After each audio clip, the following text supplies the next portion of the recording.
Магия утро кітабынан алынған өміріңді өзгертетін мотивациялық сөздер. Видеоны соңына дейін қарап, каналға тіркелуді ұмытпаңыз.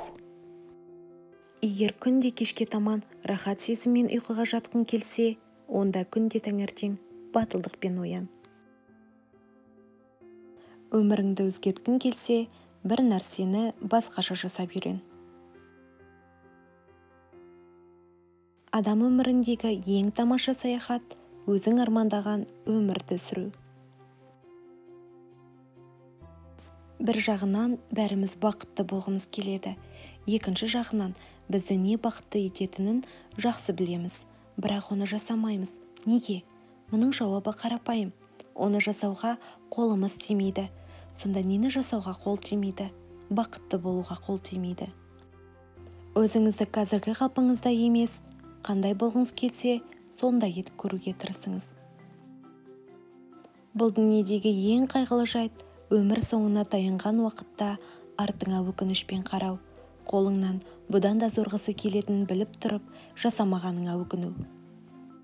Құлшыныс бір нәрсені жасауға ұмтылдырады, әдет сол нәрсені жалғастыруға мәжбүрлейді. Қай уақытта не жазсаңыз да, қағазға түскен жазудың бәрі ерекше терапия. Оған көк тиын төлемейсіз. Күн сайын арманыңа бір қадам жаса, тіпті бір күн тыным таппа. Сонда сені ештеңе тоқтата алмайды. Идея адамға кез келген уақытта, кез келген жерде келе береді. Ойша жазылған ескертпелердің бір жаманы, оларды жазған сия тез өшіп қалады. Әр адамда өзін бақытты етуге жеткілікті дүние бар. Тек соны сәт сайын естен шығармасақ болғаны.